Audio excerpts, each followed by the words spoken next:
Good morning, student. Yesterday, I explained this chapter, the ant and the cricket, and now I explained it again. Okay? अगर कुछ student के समझ में नहीं आया हो, they could not understand, now they can understand. Okay? I explained the chapter fully. At first, my dear student, you know the fable. What is fable? I tell you about fable. What is fable? This one fable. So a fable is a short story in which animals behave like human and convey a message. Fable वो short story होती है, छोटी सी story होती है जिसमें animal behave like human, जो animal होते हैं वो ह्यूमन की तरह बिहेव करते हैं और कन्वे अ मैसेज, और एक मैसेज देते हैं. So what did we find a message in this story? That work hard. Okay, work hard. Now let us start the story. My dear student, listen carefully. Once there was an ant. She lived in a field. A cricket lived near its hole. They were friends. The cricket was lazy. In the month of summer, he sang and made merry. Merry means होता है मतलब खुश रहना, मस्त रहना, merry. He did not store food for winter. The cricket was careless. What the ant, my dear friend, what the ant was not lazy. She worked day and night. She gathered grain for winter. In winter, the ground was covered with snow. The cricket had nothing to eat. The ant had grain to eat, enough grain to eat.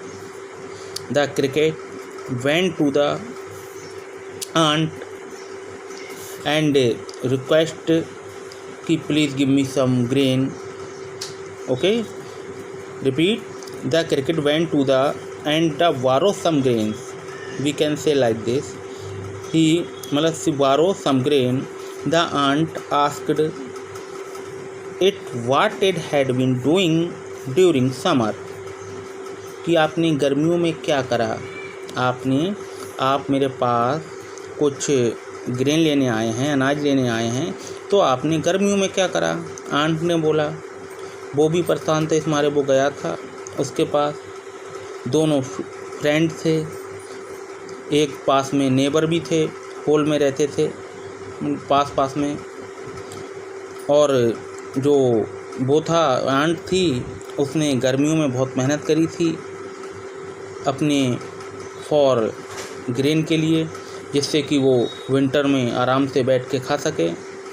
लेकिन जो cricket था उसने कुछ मेहनत नहीं करी, वो हमेशा मस्त रहता था. बताया मैंने आपको कि merry and he sang all time and merry, हमेशा खुश और मस्त रहता था.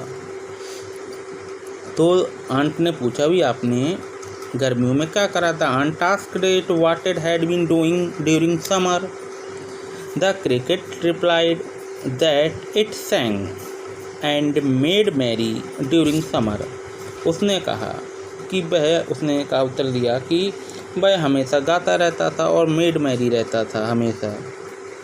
The ant replied if you sang the summer away you should dance away the winter. Okay, the ant said to it if you sang the summer away you should dance in you should dance away in winter. अगर आप गर्मियों में आप गाना गाते थे तो मैं आपको ठंडों में एक वर्क देती हूँ, आप समर में आप सिंग अ सॉन्ग एंड विंटर में आप डांस करें, गो एंड डांस। आपको कुछ नहीं मिलेगा। ओके, यही स्टोरी है माय डियर स्टूडेंट, आपको क्लियर हो गई होगी। Okay, and now the work for question and answer. So let's see. ये वर्ड मीनिंग आपने कर लिए थे। accustomed to sing, used to sing, गाना गाने की आदत, habit of singing, famine, scarcity of food मतलब खाने की कमी, कुछ ना होना, lay nothing by, save nothing कुछ सेव ना करना, और कोट मतलब सैड कहना। Okay, now we see the question answer of this story fable. तो फैबल आपको पता ही है, एक बार फिर मैं रिपीट कर रहा हूँ कि फैबल क्या होता है। A fable is a short story in which animals behave like human and convey a message. Short story में मतलब शॉर्ट स्टोरी कह रहा हूँ, इस फैबल में एक शॉर्ट स्टोरी होती है और इसमें एनिमल्स जो होते हैं ह्यूमन की तरह बिहेव करते हैं और हमें एक मैसेज देते हैं। Okay, so let's see the first question. The cricket से, ओहो, क्रिकेट कहता है oh, what will become of me, मेरा क्या होगा। What will become of me, मेरा क्या होगा। व्हाट डज ही सेड, वह ऐसा क्यों कहता है, मतलब क्या, व्हेन डज ही सेड, वह ऐसा कब कहता है। एंड वाई, और क्यों कहता है। फर्स्ट क्वेश्चन है, देखें एक बार फिर। The cricket says, oh, cricket कहता है oh, what will become of me, मेरा क्या होगा। व्हेन डज ही सेड, कब कहता है ये। एंड वाई, और क्यों कहता है ये। Let's see the answer my dear student. देखिए क्वेश्चन फर्स्ट का आंसर। द क्रिकेट स्पीक, क्रिकेट बोलता है, दीज वर्ड, इन शब्दों को, व्हेन, जब, इन हिज होम, जब वह अपने घर में होता है, ही फाइंड नो फूड, उसके पास भोजन नहीं होता है, टू ईट, खाने के लिए, इन विंटर, ठंडों में। ओके, एक बार फिर।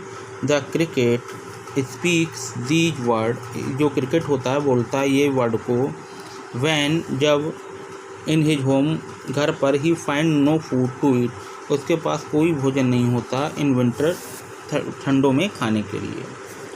Now let's see the second question. Find, second में 2 हैं, 1 और 2। Find in the poem the line that means same as neither a borrow nor I lend be. ये शेक्सपियर जो फाइंड द पोएम, इस पोएम में वो लाइन जो है ये इन्होंने दिया है, ना हम उधार देते हैं ना लेते हैं, वो कौन सी लाइन है माय डियर स्टूडेंट। जो find in the poem the mean the, मतलब इस लाइन का सेम अर्थ कौन सी लाइन में है। फाइंड नाइदर अवारो, ना उधार देते हैं ना लेते हैं। ओके, तो लेट्स सी द आंसर। वो लाइन है, देखें, the line is what we aunt never borrow, we aunt never lend. Okay, ये लाइन पोइम में सेम अर्थ है, ना हम आंट कह रही है, ना हम लोग उधार देते हैं, ना वी वांट नेवर लैंड, ना उधार लेते हैं। Okay, neither give not take. Okay, clear हो गया। ये लाइन है, what we aunt never borrow, we aunt never lend. Let's see the next question. Second, what is your opinion of aunt principle. आपका क्या ओपिनियन मीन्स विचार है, aunt का जो प्रिंसिपल मतलब सिद्धांत है उसके बारे में आपका क्या विचार है। Okay, what is your opinion, आपका क्या ओपिनियन है आंट प्रिंसिपल के, आंट के मतलब प्रिंसिपल सिद्धांत के बारे में। देखें सेकंड का, द आंट्स प्रिंसिपल, जो आंट का जो प्रिंसिपल है, इज़ नॉट बैड, बुरा नहीं है। इट टीच आ, यह बस सिखाता है, आ लेसन, सबक, टू एवरीबॉडी, हर किसी को, to plan for the rainy day, कि हमें रेनी डे के लिए, बारिश के लिए कुछ ना कुछ अपना प्लान रखना चाहिए।